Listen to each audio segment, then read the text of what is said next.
Rahasia tetap sehat dan awet muda di usia lansia. Pertama, para pemirsa boleh melakukan pola tidur yang seimbang dan yang cukup, serta teratur. Kedua, jangan lupa untuk tetap memakan makanan yang sehat. Misalnya apa? Sayur-sayuran, buah-buahan, protein, buah-buahan yang segar ya. Dan juga terus belajar hal baru. Jadi tidak misalnya berhenti untuk belajar, melainkan terus mencari pengalaman-pengalaman baru. Dan yang terakhir adalah tetap menjaga komunikasi yang aktif, yang sosial, terus terbuka pada pengalaman dengan orang lain yang baru.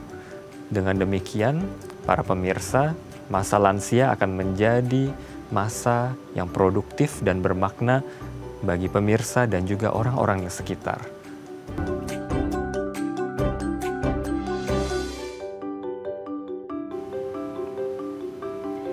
Halo pemirsa, apa kabar? Senang sekali saya Astia Dika bisa kembali menemani Anda di program talk show yang syarat informasi inspiratif, apalagi kalau bukan bincang sehati.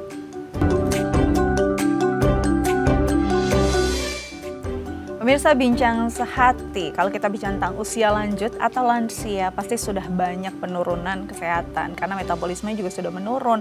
Tapi nggak cuma masalah kesehatan fisik, mentalnya juga mulai ada masalah karena mungkin kan kondisi fisik berubah, kualitas hidup berubah, sosial berubah. Jadi banyak juga sebagian besar dari lansia yang akhirnya mengalami mungkin stres atau depresi. Ini akan menjadi topik kita hari ini. Tapi sebelum itu kita akan bahas mitos atau fakta seputar lansia dan kondisi psikisnya bersama dengan Dr. Derian Alfa Cipta SPKJ MSc, dokter spesialis kedokteran jiwa dari Siloam Hospital Lipo Karawaci. Kita sapa terlebih dahulu dokter kita hari ini. Halo dok, apa kabar? Kabar baik. Selamat datang di Bincang Sehati. Terima kasih. Oke, hari ini kita bahas tentang lansia dan juga psikologinya ya. Yes. Tapi sebelum itu ada beberapa mitos atau fakta yang mau saya luruskan nih. Perihal lansia. Oke, yang pertama. Mitos atau fakta dok, kalau lansia itu lemah dan mudah sakit. Benar atau enggak sih dok? Mitos. Mitos, Kayak oke. mitos, kenapa ya? Karena tidak semua seperti itu. Oke. Ya, Tidak pasti ya. tidak pasti. Jadi kalau kita menormalisasi, oh namanya lansia pasti depresi, pasti lemah, tentu itu tidak benar. Karena masih banyak lansia yang juga bugar gitu ya, fit, baik fisik maupun mentalnya. Jadi kalau bisa dibilang ini mitos, karena masih bisa istilahnya ada tindakan preventif agar tidak sampai ke arah sana ya. Betul. Oke, kita beralih ke mitos fakta berikutnya. Mitos atau fakta dok, kalau lansia itu pikun dan tidak produktif. Apa iya semua lansia pasti pikun dan tidak produktif? Oh itu udah pasti mitos juga. Oke, kenapa dok? Kita melihat bahwa dari keseharian aja ya, bahwa banyak individu-individu lansia termasuk yang saya temui, saya tangani, itu justru menjadi sangat produktif setelah mereka berusia 60. Ada yang saya tahu mereka membuka usaha misalnya, ada yang bahkan meraih gelar master, hal-hal yang tadinya mungkin mereka nggak sempat melakukannya. Karena mereka diberi ruang oleh tentu saja lebih banyak waktu, lebih banyak kesempatan, opportunity yang ada. Dan tentu saja mereka menjaga kondisi fisik. Nah, di situ saya rasa jadi kunci karena mereka menjaga rutinitas, pergerakan dan pola tidur termasuk pola makan sehari-harinya seperti itu. Jadi nggak bisa dipukul rata bahwa lansia itu pasti nanti ya nggak produktif lagi, bahkan sering pikun. Kalau kita lihat malah pergerakannya di usia produktif banyak yang susah untuk berproduktivitas. Banyak ya dok ya, bayangkan aja kita dari 9 to 5 mungkin ya, ada yang 8 to 5 bahkan di kantor. Posisi kantornya jauh di Pantai Indah Kapuk, rumahnya di Bekasi mungkin ya, bermotor itu udah sampai rumah udah capek pastinya ya. Betul. Jadinya udah nggak produktif lagi. Jadi jangan pukul rata lansia pasti nggak produktif, jangan-jangan kita nih yang nggak produktif. Oke, kita lanjut ya dok ya. Mitos atau fakta, kalau lansia tidak dapat belajar hal baru ya udahlah ya pasti udah menurun gitu kan. Daya tangkap menurun, berarti nggak usah belajar hal baru dan nggak akan bisa. Mitos atau fakta dok? Iya itu sama, itu juga mitos ya. Hal-hal ini kan kita sebutnya ageism. Dulu kita bahkan tenaga medis pun sempat percaya juga hal-hal seperti itu karena ada barangkali teori yang mengatakan ya kalau udah lansia lebih sulit ternyata ditemukan tidak begitu karena sel-sel otak tetap ada yang diperbaharui meskipun mungkin rate-nya agak beda dengan dibanding saat remaja atau saat dalam kandungan di mana sel-sel otaknya berkembangnya memang jauh lebih cepat, tapi bukan sama sekali tidak ada. Buktinya apa? Banyak lansia di masa pandemi COVID kemarin belajar hal-hal baru. Mbak Dika, misalnya teknologi. Ya. Saya juga kenal beberapa pasien atau keluarga atau teman yang di usia lansia yang 80-90 mereka juga daya pikirnya tajam sekali. Mereka berpikir tentang AI, tentang futuristik. Jadi nggak melulu kalau lansia tuh pasti ngomonginnya masa lalu, nggak bisa belajar hal baru. Saya sih melihat sama sekali tidak begitu ya. Justru makin luas ya. Bener. Sejarah kuat, yang futuristik juga kuat. Ya. Kalau kita ini dua-duanya malah nggak kuat karena udah tuntutan aja sama hidup gitu ya. Ternyata kita nggak bisa benar-benar istilahnya meng-underestimate para lansia. Mereka bisa loh sejajar sama kita ya dok ya. Betul banget. Oke, selanjutnya adalah mitos atau fakta kalau depresi pada lansia itu menyebabkan gangguan tidur. Karena kalau lansia itu kan masalahnya ada yang kita lihat kok kayak tidur terus, padahal mungkin malam ya terganggu tidurnya. Nah ini apakah salah satunya faktornya karena ada depresi pada lansia? Jadi memang gangguan tidur pada lansia itu bisa berkaitan dengan depresi, bisa juga berdiri sendiri atau terpisah ya, namanya insomnia primer. Kalau dia disebabkan oleh karena depresi itu dia kita sebutnya secara medis insomnia sekunder atau karena depresi. Nah, secara normal dulu memang dikatakan ada penurunan jam jumlah tidur dari lansia itu. Namun bukan berarti ya lansia nggak perlu tidur, nggak begitu juga ya. Nah, yang penting adalah sebetulnya kualitas tidur itu sendiri. Misalkan lansianya mengalami depresi, dia akan merasa tidurnya bukan hanya jam tidurnya berkurang, tapi terbangun-bangun, susah kembali ke dalam tidur, dan pagi harinya tidak segar. Jadi seperti itu sih yang terjadi. Jadi cukup kompleks juga ya? Cukup kompleks, jadi betul. Jadi selalu kita berpikir, oma saya kurang tidur, nggak bisa, terganggu nih karena depresi. Terus oma orang lain sama, mungkin ada hal yang lain. Betul. Tidak sesederhana itu. Tidak sesederhana. Makanya perlu berkonsultasi dengan dokter. Oke, selanjutnya yang terakhir nih dok. Depresi bagian dari penuaan pada lansia. Apakah memang bagian dan pasti akan dilalui oleh semua lansia? Oke. Depresi bagian dari lansia itu juga sama, mitos juga ya. Memang sih semua orang bisa depresi ya. Usia muda, anak-anak bahkan belakangan juga katanya ada ya beberapa ya, usia parubaya termasuk juga depresi, jadi bisa. Tapi apakah kalau depresi mah udah pasti nasibnya ibaratnya orang pasti akan dilalui nih oleh kita nih? Tentu tidak. Tidak ya. Seperti tadi banyak lansia sangat bisa menikmati hidup, dan justru itulah yang sebenarnya perlu untuk kita usahakan, dukung, dan capai bersama sih. Nah ini dia pilihan sebenarnya. Pilihan, ya. Kita mau memilih saat kita lansia jadi dalam kondisi seperti apa. Sebenarnya bisa lagi dirunut dari sekarang udah kita pupuk ya dok. Benar banget, setuju sekali. Nanti kita lanjut ya dok, tapi usai jeda. Pemirsa jangan kemana-mana, tetap bersama kami di Bincang Sehati.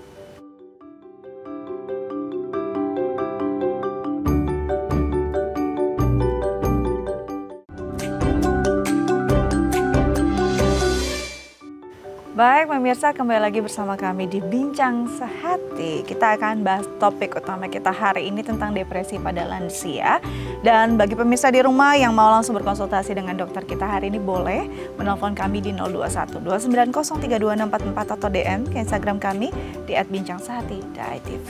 Kita lanjut lagi dengan Dr. Darin Alfa Cipta, SPKJ MSc, dokter spesialis kedokteran jiwa dari Siloam Hospital Lipo Karawaci. Oke, kita bicara tentang depresi pada lansia. Walaupun tadi sudah kita bahas sebenarnya tidak semua, tidak pukul rata. Tapi kalau memang ini sampai harus dihadapi oleh lansia, biasanya apa sih dok yang menjadi penyebab-penyebab atau mungkin faktor-faktor yang akhirnya seorang lansia potensial mengalami depresi? Betul. Jadi memang kalau kita bicara penyebab depresi secara umum itu kita merujuk pada, saya permudahnya sih 3 roda ya. 3 roda. Ya. Jadi ada roda pertama biologi, roda kedua psikologi, roda ketiga sosial. Nah, kalau pada lansia memang saya lihat yang dominan itu roda biologi dan sosial. Biologi dan sosial Iya. dulu. Sosial kita tadi sempat kayaknya singgung dikit ya di awal ya. Ketika lansia itu memasuki masa hidupnya itu banyak perubahan yang terjadi pada seorang lansia ya. Misalnya perubahan pola kerja, perubahan rumah tangga. Kita kenal ada empty nest syndrome kalau seorang ibu rumah tangga, ada yang kalau pria misalnya tadi dia punya jabatan post power gitu ya. Itu jadi changes in social life, perubahan kehidupan sosial. Sedangkan di sisi lain biologinya berubah, baik dari biologi fisik, dalam arti mulai ada penyakit, katakanlah ada penyakit jantung, atau pembuluh darah, ginjal, dan juga otak sendiri juga mulai berubah seperti itu. Jadi memang multifaktor, kompleks kalau itu dia si penyebab. 3 roda tadi ya dok. Betul. Ya. Biologi, sosial, dan psikisnya. Dan psikisnya. Itu sendiri. Bahkan ternyata psikisnya tuh adanya di terakhir gitu ya. Padahal ini akan jadi masalah utama ketika seseorang depresi. Jadi berarti awalnya adalah lansia akan mulai sulit untuk menerima kondisinya tidak seprima dulu. Ini juga bisa jadi faktor ya dok ya. Ada penyakit, terus ada ketidakmampuan yang biasanya bisa A jadi sulit kayak gitu ya. Ini juga jadi perhatian berarti ya. Benar, karena ketika seseorang misalnya dia mendapatkan diagnosis atau suatu penyakit yang membuat lansia itu jadi tadinya bisa terus jadi nggak bisa. Bahkan kita ya, seorang itu akan mengalami fase penerimaan. Dia mungkin tergantung karakter kepribadiannya ya. Acceptance-nya bisa lama, bisa pendek gitu ya dok ya? Bisa mungkin denial lama sekali, anger lama. Untuk mencapai acceptance, bahkan di beberapa praktek klinis ada yang ya bertahun-tahun ya Mbak ya. Meskipun banyak dari kita berpikir, biasanya sih 6 bulan konsensus kesepakatan kita. Tapi di lapangan bisa bertahun-tahun. Karena nggak semua sama ya di atas. Gak semua sama. Nah, yang paling mungkin jadinya signifikan selain tadi biologis ya sosial tadi. Apalagi kalau kita lihat nih beberapa orang yang nanti kita juga pasti akan menghadapi ya. Mungkin bisa jadi wawasan juga. Pensiun, usianya pensiun, ada mobilitas juga secara sosial kan berarti akan ada perubahan hidup. Usianya juga menuju lansia lagi ya dok ya. Dan ini kan jadi ada 2 hal yang harus dihadapi. Perubahan hidup yang luar biasa besar. Biasanya apa sih yang akan dihadapi oleh seorang manusia? Kita melihat yang tadinya aktif terus nggak aktif. Biasanya punya wewenang, hilang wewenangnya yang dipupuk mungkin dari muda. Itu apa sih perasaan yang dirasakan biasanya dok? Iya, biasanya pasien-pasien bercerita, juga literatur mengatakan terjadi perubahan ya. Tadinya seseorang itu udah menyetel settingan psikologisnya, ada ekspektasi, ada tuntutan. Sekarang ya itu loss. Jadi memang ada kebebasan, namun jika tidak disiapkan, seseorang jadi bingung atau disoriented gitu ya. Aku mau ngapain ya? Aku bisa mengerjakan apa ya? Di situ ada beberapa lansia tergantung kepribadiannya. Ada yang bisa secara aktif merencanakan, aku mau punya fisik yang sehat. Dia ke gym malah. Saya lihat ada orang lansia beberapa ke gym dan tetap tentu dengan porsinya ya, aktivitas yang sesuai ahli, menjadi bugar, dan dia punya tujuan misalnya ingin traveling, ingin naik gunung misalnya. Itu lansia yang baik sekali. Jadi tadi mindsetnya kita siapkan bahwa tidak betul mitos-mitos itu, dan justru ini peluang yang bisa digunakan untuk produktif, untuk enjoying life, bahkan bisa jadi sumber wisdom bagi generasi selanjutnya. Seperti itu. Apalagi kalau dilihat nanti yang biasa bertemu banyak orang ini di rumah, sedangkan anak-anaknya juga sibuk ya dok ya.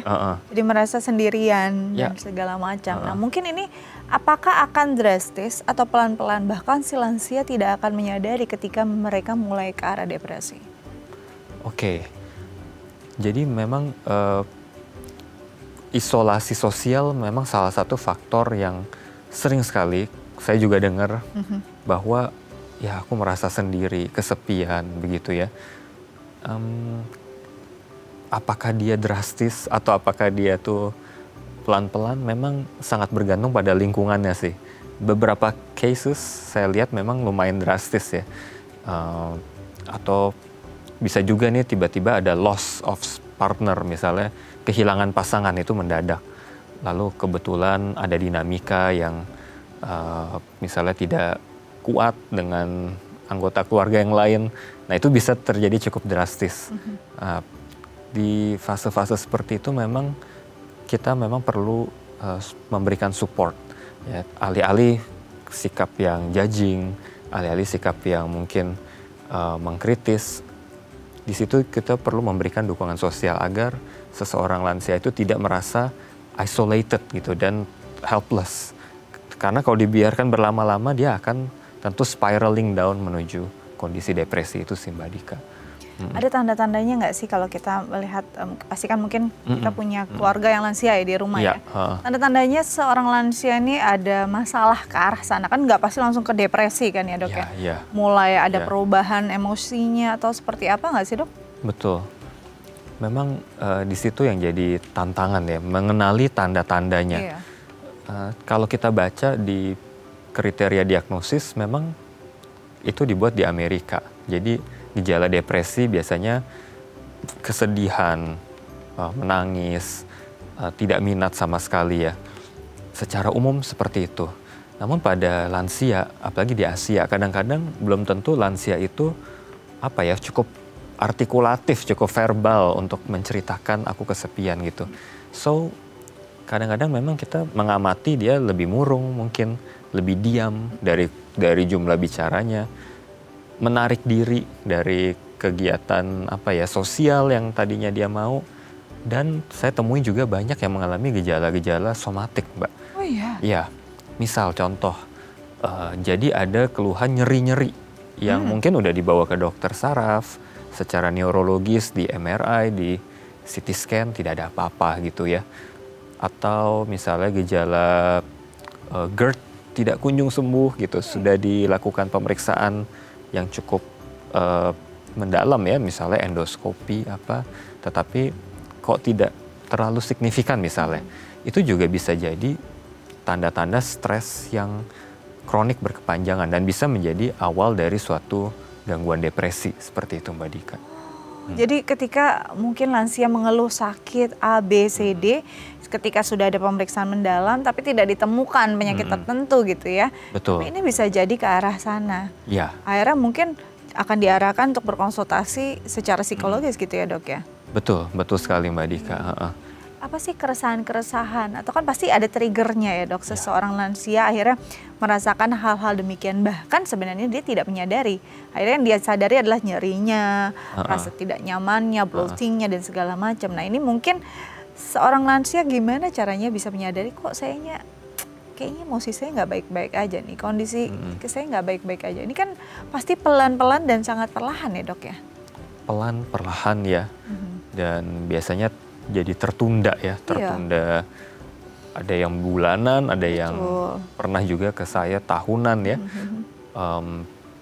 Tentu kalau yang sudah dibawa sampai bertahun-tahun, kondisinya jadi sangat kurang baik ya, misalnya malnutrisi, kurang mampu merawat diri, tentu kita coba cegah itu.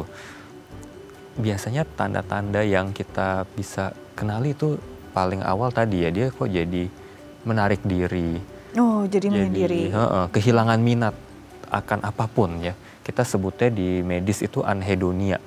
Gak seneng sama hobi apapun. Yang tadinya mungkin dia suka merajut, suka mungkin fashion, suka traveling. Sekarang kok dia sama sekali kayak loss of interest gitu. Sama sekali. Sama sekali. Jadi ya orang sekitar bilangnya kok jadi berubah ya kepribadian orang ini ya. Kita udah boleh bawa gitu ya. Boleh bawa, boleh ajak berkonsultasi dulu lah. Seperti itu sih. Ini menarik sih. Jadi kayak mungkin sedikit off contact nih ya dok ya. Yeah. Itu kehilangan minat pada suatu hal yang tadinya memang diminati. Yes. Ini hanya terjadi pada lansia atau sebenarnya orang-orang yang produktif karena lelah dan mobilitas tinggi itu bisa terjadi juga, Dok? Oh iya, bisa ya? Dan itu merupakan salah satu simptom depresi ya. Namun memang perlu kita bedakan ya dengan burnout misalnya atau kondisi lain yang kalau misalnya stresnya kita remove, kita hilangkan, mungkin bisa balik lagi interestnya. Tapi kalau seseorang sudah sampai depresi, dia akan menetap begitu terus. Oke, jadi kita harus tahu step-stepnya nih ya. Yes. Dan harus mulai aware juga ya, kok kayak saya biasa enjoy nih melakukan ini nggak enjoy gitu ya. Nah ini sebenarnya sampai di titik ini, apalagi yang produktif dan aware, bisa lebih baik lagi. Karena kalau kita yang produktif, burnout, menghadapi lansia di rumah yang depresi, itu PR-nya luar biasa ya. Oke, nanti kita lanjut lagi, Dok ya. Tapi usai jeda. Pemirsa jangan kemana-mana, tetap bersama kami di Bincang Sehati.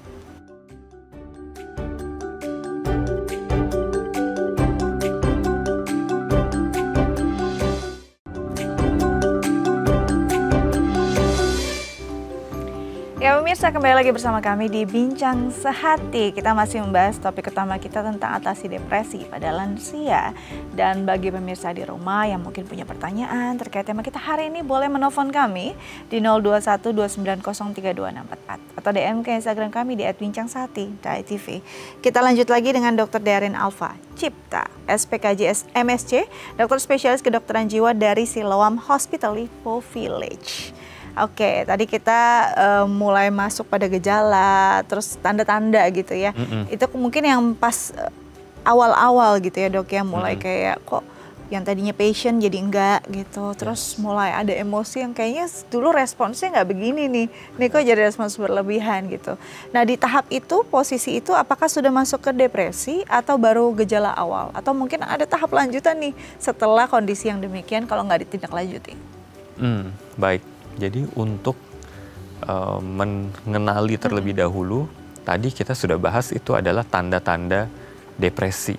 Nah, untuk menegakkan diagnosis ya, kita mesti memang dengan sistem yang sekarang itu mengumpulkan gejala-gejala tersebut, apakah memang sudah memenuhi threshold atau batas depresi tersebut. Kalau misalnya kita menggunakan panduan dari Amerika misalnya, disebutkan perlu 5 gejala tersebut yang hadir bersama-sama minimal 2 minggu, Mbak Dika. Apa aja tuh? Misalnya harus ada kehilangan energi, jadi capek terus seharian. Kayak lelah gitu ya? Padahal nggak ngapa-ngapain ya kan. Terus sedih terus menerus, bahkan kadang tanpa sebab yang jelas. Bisa nangis? Bisa nangis. Wow.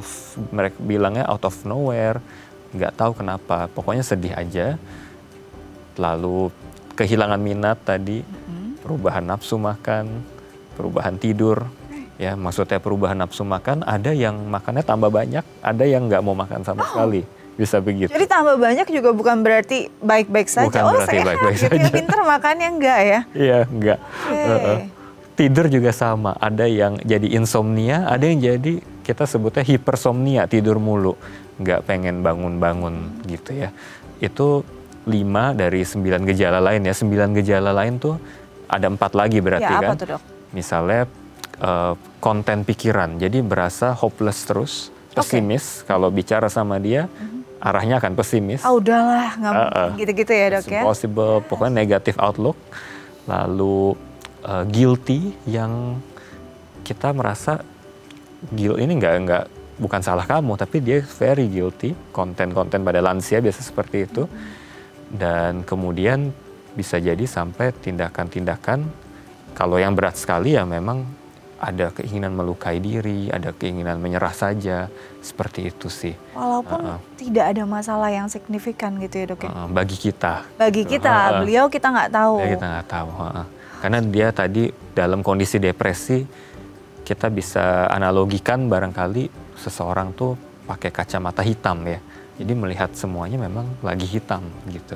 Jadi kayak nggak ada yang lagi menarik di dunia, apa yang saya tunggu lagi gitu ya. Nggak ada hal-hal yang bisa dijalani dengan semangat lagi gitu ya. Jadi tadi lelah, lesu tanpa ada sebab, bahkan produktivitasnya nggak banyak gitu. Betul, kan. Fine-fine saja, perubahan nafsu makan, bahkan tidur juga berpengaruh. Dan minimal, tadi saya sedikit terlewat, gejala tersebut tiap hari ada dan bertahan dalam 2 minggu. Bertahan dalam 2 minggu.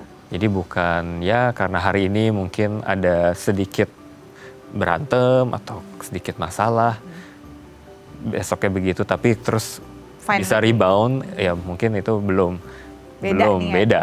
Karena memang ada triggernya. Yang tadi terjadi selama 2 minggu tanpa trigger yang berarti lah gitu ya. Tanpa ada masalah yang berarti untuk kita. Tapi untuk lansia kita nggak tahu ya. Oke, nah ini berarti hal-hal yang bisa kita, istilahnya kita kenali, kita teliti gitu. Kalau ini berjalan sudah 2 minggu nih, kok orang tua saya atau nenek kakek saya kok dalam kondisi demikian. Dalam kondisi itu berarti kita sudah seharusnya, sepatutnya untuk mengajak berkonsultasi gitu. Betul. Lebih baik kita mengajak berkonsultasi lebih awal tidak apa-apa. Justru lebih baik nanti hasilnya ya. Seperti itu. Karena kalau memang gangguan depresi pada tahap yang lebih lanjut, seseorang kan tadi dia sangat pesimis, ingin menyerah saja. Kemudian pada beberapa kasus juga bisa menimbulkan apa yang kita sebut dengan halusinasi. Oh iya? Ya, jadi ada persepsi, misalnya ada suara atau ada hal yang dilihat, padahal tidak ada bendanya, tidak ada objeknya begitu. Yang terjadi memang saat episode moodnya tuh sangat-sangat down gitu. Jadi memang itu biasanya pada gangguan depresi tidak terus-menerus ada seperti itu. Tapi kalau sudah berat, tentu saja kita jadi lebih tidak mudah ya bagi pasiennya, buat keluarga, buat dokternya sendiri lebih menantang kalau sudah depresi yang tahap berat seperti itu. Jadi lebih baik kita konsultasi lebih awal, hasil juga akan menjadi lebih baik. Nah ini masalahnya akan terjadi ketika mau bawa ke dokter nih ya. Karena pasti udah, kenapa saya nggak apa-apa gitu kan ya, curiga lagi. Karena banyak juga lansia akhirnya ya kita di negatif, pikirannya negatif. Ketika kita mau berbuat baik bisa disalahartikan gitu kan. Ada nggak sih dok tipsnya untuk bisa paling tidak, ini belum pengobatan nih, bawa-bawa ke dokter aja udah PR nih. Gimana sih dok cara berkomunikasi? Mungkin kita kan awam ya, yang membuat tidak tersinggung, tapi bisa satu pikiran bahwa ini diperlukan. Ya memang ini menurut saya juga satu hal yang menantang ya.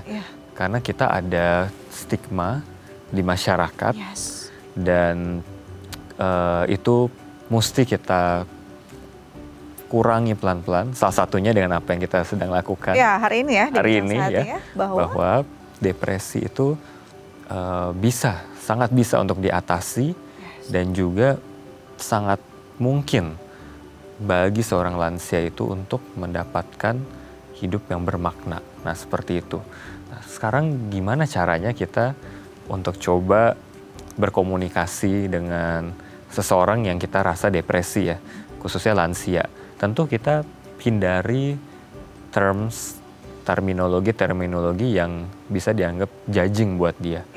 Ya, misalnya kita bilang, oh kamu, bahkan mungkin nggak perlu bilang kamu, oh kelihatannya nih, misalnya papa, mama, om, tante, atau bapak, ibu, kayaknya nih depresi ya. Nggak perlu diutarakan sedemikian gamblang ya. Mungkin kita mulai dari hal apa yang menjadi problem dia.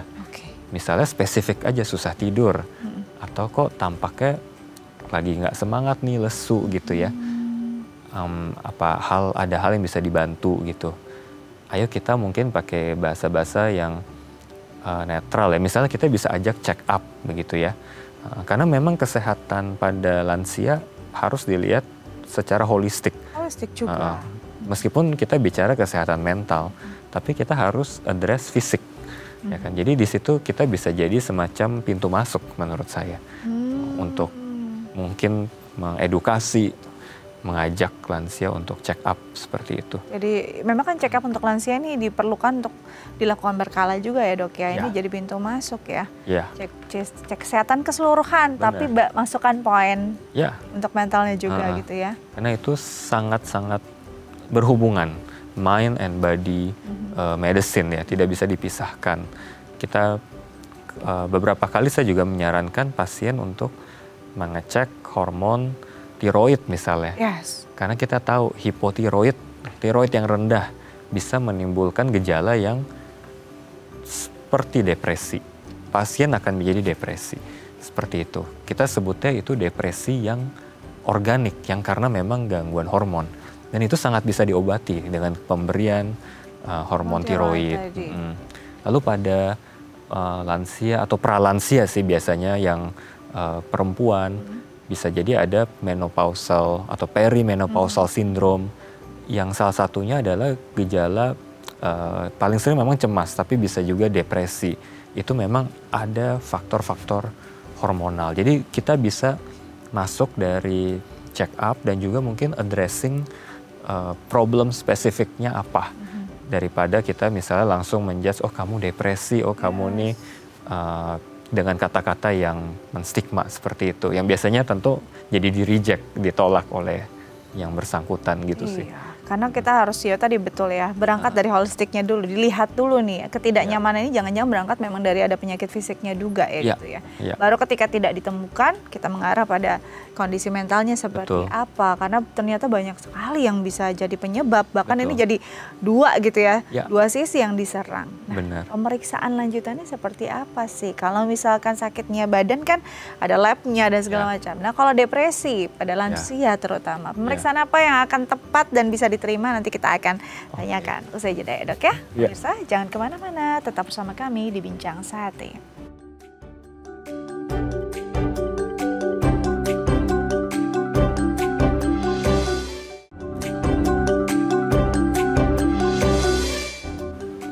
Baik pemirsa, kembali lagi bersama kami di Bincang Sehati, masih membahas tentang bagaimana mengatasi depresi pada lansia.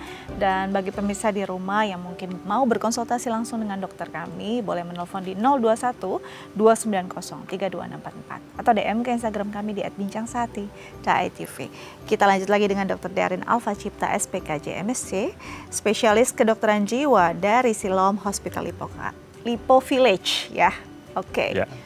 Apa dok, tadi kita bicara tentang pemeriksaan. Kan kalau misalkan pemeriksaan medical check up biasa lah, pastinya itu pasti ada darah dan segala macam. Nah untuk menentukan atau menegakkan diagnosa seseorang apakah ada depresi khususnya pada lansia, pemeriksaan apa saja yang biasa dilakukan?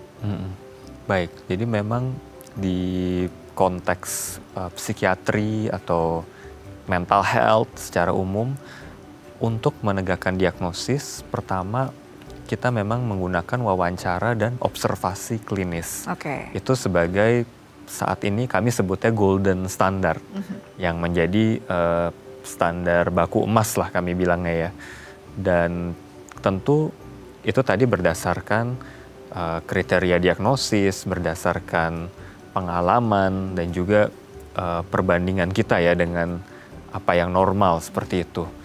Dalam beberapa kasus yang kita rasa perlu untuk mengeksklusi atau menyingkirkan kemungkinan lain ya, apalagi kalau kita bicara lansia, tentu kita perlu menyadari atau setidaknya menduga lah mungkin ada gangguan lain nih, contohnya demensia, contohnya penyumbatan pembuluh darah atau kita tahu stroke, mungkin kita akan meminta pemeriksaan pencitraan otak ya, CT scan, MRI atau tes darah lengkap, tes hormon tiroid seperti yang tadi saya katakan, seperti itu ya. Jadi memang kombinasi sih Mbak Dika antara yang utama memang dari wawancara dan observasi pengamatan seorang ahli, tidak boleh self-diagnosis. Yes. Lalu kita juga ada pemeriksaan penunjang, bisa lab, neuroimaging, dan satu lagi kuesioner ya. Kalau memang lansianya masih cukup aktif, panca indera baik, bisa menjawab kuesioner atau kita tanyakan, tidak ada misalnya hearing impairment, bisa kita menggunakan kuesioner untuk depresi pada lansia. Ada yang disebut misalnya PHQ-9, Patient Health Questionnaire, ada yang disebut GDS, Geriatry Depression Scale, itu bisa digunakan. Memang tersedia online, namun sekali lagi jangan self-diagnosis. Jangan sekali-kali tanpa ada pantauan dokter spesialis. Betul. Ya. Karena nanti jadi terlalu ya riskan ya. Betul. Terlalu berisiko untuk kita bisa mengambil keputusan sendiri. Karena memang ada sebagian yang bisa diterapinya dengan kondisi tertentu, ada yang memang harus sudah dengan obat-obatan. Betul. Karena memang kondisinya kan beda-beda dari setiap Betul orang. sekali. Nah, ini kalau misalkan berarti pengobatannya apa yang akan dilakukan? Terapi-terapi apa yang akan dilakukan untuk si pasien lansia ini, Dok? Jadi memang terapi pada gangguan depresi pada lansia itu bergantung pada banyak hal ya. Pertama mungkin dari faktor penyakitnya dulu ya, apa derajatnya ya? Lalu penyebabnya. Mungkin dua itu dulu ya. Ya, oke. Kalau misalnya dari faktor penyebab kita lihat ini memang dari tadi roda sosial kita masih address. So ya kita mengadres sosial ya tadi itu ya. Misalnya kita melakukan pertemuan keluarga, kita misalnya memfasilitasi komunikasi yang lebih sehat ya, seperti itu. Lalu kemudian kita melihat dari derajat depresi dari yang bersangkutan, dari lansia tersebut yang kita lagi tolong ya. Misalnya pasien sedang berada dalam depresi ringan dan sedang. Mungkin kita bisa mencoba terapi psikoterapi dulu dengan komunikasi verbal maupun nonverbal, atau terapi aktivitas ya kan sosial ketika mungkin depresinya derajatnya lebih berat, sedang, kita boleh mulai menawarkan ada opsi ini untuk pengobatan. Sambil kita monitor, misalnya kita lihat perkembangannya dalam antara 2 atau 4 minggu. Bila memang ada pasien kan beda-beda, ada yang memang ingin, ada yang tidak. Jika memang pasien belum mau, kita pantau. Namun kalau memang sudah depresi berat, pada umumnya sih kami menyarankan memang perlu pengobatan ya. Apalagi tadi yang sama sekali tidak ingin melakukan apa-apa, atau ada halusinasi, ada gangguan perilaku yang memang sulit untuk engage bahkan dengan psikoterapi seperti itu, kita memang sarankan pengobatan. Atau memang selain pengobatan ada juga terapi yang kita sebut terapi magnet ya, transkranial magnet. Apa tuh, Dok? Stimulation. Jadi secara sederhana tadi pada neuroimaging atau pencitraan otak, bila kita melihat di otak pasien depresi itu ada daerah-daerah yang tidak aktif seperti itu. Sehingga salah satu cara untuk mengaktifkan itu obat akan mencoba mengaktifkan. Interaksi sosial juga mengaktifkan. Namun kalau dengan cara-cara tersebut tidak efektif, bisa kita menggunakan gelombang magnet, alat. Atau kadang-kadang di beberapa negara menggunakan listrik. Seperti itu. Namun memang bagi beberapa orang atau masyarakat lebih nyaman mungkin ya persepsinya dengan stimulasi magnetik seperti itu. Jadi ada yang memang dengan obat. Ya. Tapi kalau tidak terlalu signifikan bisa juga dengan alat ya. Bisa juga dengan alat. Sebelum kita tanya bagaimana kinerjanya, kadang-kadang kita nggak tahu kan, takut duluan gitu, Dok. Diapain ya dengan dokter XPKJ-nya gitu ya. Jadi biar kita bisa lebih mengedukasi juga, itu fine banget, nggak akan ada yang menakutkan pengobatannya sebenarnya, Dok. Tapi sebelum itu kita akan bahas dulu, ada beberapa pertanyaan dari pemirsa lihat di Instagram. Baik. Bacakan ya, Dok ya.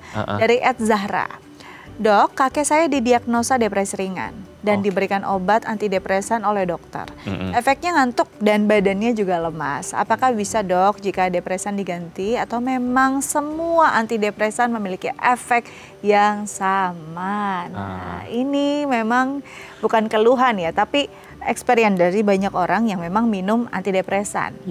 Lemas, lesu. Nah, ini apakah yang Mbak Zahra tanya boleh diganti atau nih mungkin bisa jadi ini efek sementara kok di awal-awal minum obat pada jangka tertentu. Gimana, Dok? Iya. Memang tentu di sini saya memberikan saran secara umum ya, Mbak Dika dan Mbak Zahra ya. Karena kita nggak tahu kondisi kakeknya Mbak Zahra ya. Betul. Namun memang benar banget bahwa antidepresan itu jenisnya ada sangat banyak ya. Banyak sekali. Efeknya boleh dibilang dari pengalaman, baik saya sendiri maupun rekan-rekan yang kami diskusi, sangat individual, variasi efeknya pada tubuh kita. Beda banget ya? Beda banget. Dan kita juga perlu tahu ada perbedaan efek yang berhubungan dengan dosis. Ya, jadi tentu kita tidak tahu pada kasus ditanyakan dosisnya berapa. Namun secara umum kalau kita, karena topiknya ini lagi bahas lansia, ada satu perkataan yang saya selalu ingat dari berbagai ahli dan guru-guru dan sumber-sumber terpercaya adalah start low, go slow kalau pada lansia. Jadi kita tidak langsung ibaratnya apa ya, mengebom gitu ya, atau langsung pelan dari paling ini ya, paling lembut lah ya dosisnya ya. Kita nggak langsung ngegas ibaratnya, kita pelan-pelan sambil kita mengenali pasien, mengenali konteks keluarga holistik tadi. Jangan-jangan ada yang bisa dimodifikasi nih dari aspek-aspek lain sebelum kita memang ibaratnya melaju kencang di obat gitu ya. Itu satu hal sih. Nah, jadi kalau memang kasusnya Mbak Zahra tadi, kita perlu memang menyampaikan ke dokter ya, nggak apa-apa kok bilang. Kadang soalnya ada pasien juga nggak enak ngomong, ada efek samping ke dokternya. Nggak nyaman nih dok. Nggak nyaman. Saya sih saran sampaikan, karena memang ada pilihan lain kok. Ada pilihan obat-obat yang mungkin efek sampingnya minimal atau nggak ada. Ada banyak pilihan, dan juga pilihan obat antidepresan sangat bergantung pada toleransi tubuh kita sebenarnya. Betul. Itu sih. Dan juga tadi kumpulan gejala. Contoh, ada pasien yang insomnia, susah tidur, Mbak Zahra, Mbak Dika ya. Dia ada antidepresan yang membantu tidur. Betul.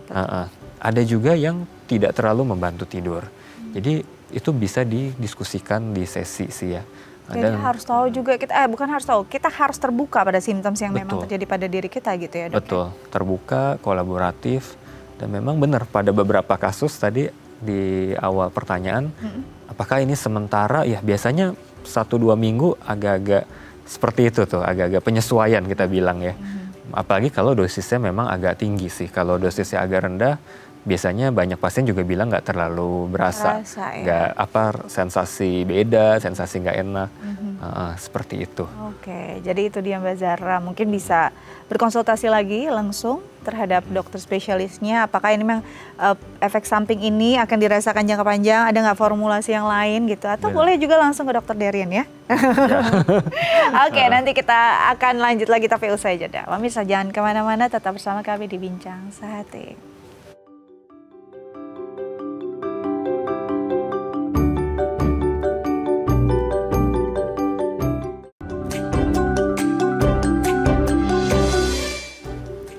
Baik pemirsa, kembali lagi bersama kami di Bincang Sehati, masih membahas tentang bagaimana mengatasi depresi pada lansia, dan masih dengan Dr. Darian Alfa Cipta, SPKJ MSc, dokter spesialis kedokteran jiwa dari Siloam Hospital Lipo Village.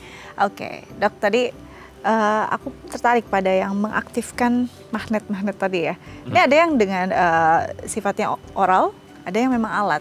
Ya. Nah, alat sendiri ini memang akan apa yang dirasakan oleh si pasien? Apakah setelah ada stimulus lah istilahnya kan ada itu akan lebih aktif, merasa akan lebih nyaman atau lebih bergairah lagi punya passion, atau ada hal lain yang dirasakan? Ya, jadi memang untuk menstimulasi otak ada banyak jalan ya, ibaratnya banyak cara. Salah satunya magnet ya. Tapi tentu sebelum sampai ke sana tadi banyak ada obat, ada psikoterapi, ada aktivitas sosial, ada seni kadang-kadang ya. Kalau kita bicara khusus apa yang disebut transcranial magnet stimulation, biasanya pasien akan mengikuti sesi atau regimen yang diberikan oleh dokternya. Memang ada protokol yang beda-beda sih Mbak. Ada yang mungkin sebentar, 5 menit ya. Ada yang 30-40 menit, tergantung keahlian dokter tersebut. Maksud saya standar yang gunakan. Lalu pasien akan diminta ya duduk, diam, mungkin membaca buku, santai aja, dan alat itu akan bekerja. Ditempelkan di luar, dan dia akan memberikan stimulasi magnetik ke daerah otak tersebut. Dan yang kita rasakan biasanya mungkin ada sedikit getaran sih sensasinya ya. Sedikit kayak tek tek tek gitu, ada getaran dan pada umumnya cukup aman ya. Kalaupun ada side effect ringan, biasanya mungkin jadi agak sedikit pusing, agak sedikit melayang gidi, saja melayang. Namun itu kayak pasiennya kita minta duduk istirahat dulu, jangan langsung berdiri pulang. Setelah ya 30 menit, 1 jam biasanya dia akan membaik sambil kita observasi tensi seperti itu ya. Oke, jadi tidak semenakutkan itu. Kadang-kadang kita tuh sudah overthinking duluan gitu ya ketika mau berobat atau gitu ya. Ternyata enggak, semuanya bisa dilakukan dengan nyaman, bahkan bisa kompromi kok kalau nggak nyaman, bisa ada formulasi yang lain, boleh istirahat dan segala macam. Ini kan semuanya demi kebaikan juga ya untuk para lansia itu sendiri. Oke, 2 hal yang paling menjadi istilahnya isu besar ya, lansia bisa mengalami depresi itu ketika dia demensia ataupun stroke. Ini luar biasa menjadi penyebab utama. Untuk demensia sendiri ini kan kepikunannya juga pasti akan ada yang drop. Bahkan ada yang bilang bahwa ketika dia mengingat sesuatu yang sifatnya duka, rasanya sama ketika dia awal berduka. Ini benar nggak sih, Dok? Ya, memang untuk memahami orang demensia itu nggak mudah ya, apalagi pada demensia yang sangat lanjut. Namun memang penelitian-penelitian menyatakan bahwa mereka juga sebenarnya merasakan penderitaan tersebut. Jadi kita perlu terus mendukung ya. Biasanya seiring dengan penurunan pada demensia, kan dia biasanya penurunannya terjadi secara progresif declining. Ya, dia akan semakin bergantung pada orang lain. Ketika dia itu sebenarnya tadinya punya fungsi yang bagus, sangat independen, di situ kita mungkin bisa expect, wah dia akan susah nih menyesuaikan ya. Apalagi kalau dia tahu banyak, apalagi kalau dia tadinya aktif. So kita memang mengajarkan, ya memang perjalanannya penyakitnya begini, sambil mengajarkan menuju penerimaan, kita bisa melatihkan beberapa hal, misalnya teknik yang sekarang kita sangat terkenal ya, mindfulness misalnya, ya pada lansia juga bisa dilakukan. Bisa dilakukan dengan ya teknik yang jauh lebih sederhana seperti grounding ke 5 panca indera atau menggunakan aroma tertentu yang dia rasa nyaman dan memfokuskan ke satu sensasi itu. Itu mungkin intervensi psikologi yang bisa kita lakukan. Kalau stroke memang dia penurunannya tuh seperti anak tangga. Kami di kedokteran bilangnya step ladder declining. Kalau Alzheimer tadi kan kayak pesawat turun gitu ya. Kalau stroke step ladder, kalau ada sumbatan turun, sumbatan turun. Ini jadi beda kasus lagi dan terapi juga beda. Nanti kayaknya perlu kita bahas lagi di episode lainnya ya, Dok ya. Oke, Dokter, terima kasih banyak sudah hadir di sini, sudah berbagi informasi untuk pemirsa di rumah. Semoga ini berguna untuk kita bisa paling tidak menjaga dan berempati pada lansia yang ada di rumah. Thank you, Dok. Tetap jaga kesehatan. Semoga terus bisa menginspirasi. Baik pemirsa, bagaimana tips dari dokter kami sudah dicatat semua, semoga berguna untuk Anda. Saya tidak bosan untuk mengingatkan agar Anda mengunduh DAI Plus di gawai Anda untuk bisa menggenggam inspirasi kapanpun, dimanapun. Saya Setia Dika pamit undur diri, sampai jumpa di Bincang Hati selanjutnya.